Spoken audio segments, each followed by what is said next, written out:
Here's a recap for all our tips for the week. Here's how to suppress performance warnings.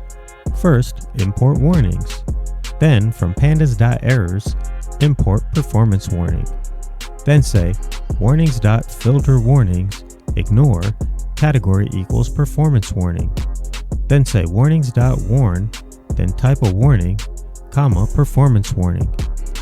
Try it without filter warnings to confirm that it filters the warning.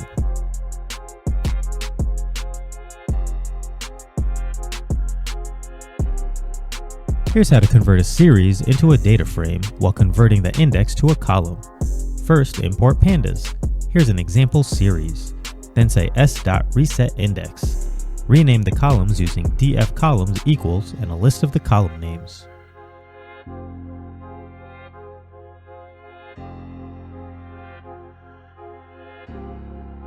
Here's how to append a substring to every string in a list of strings.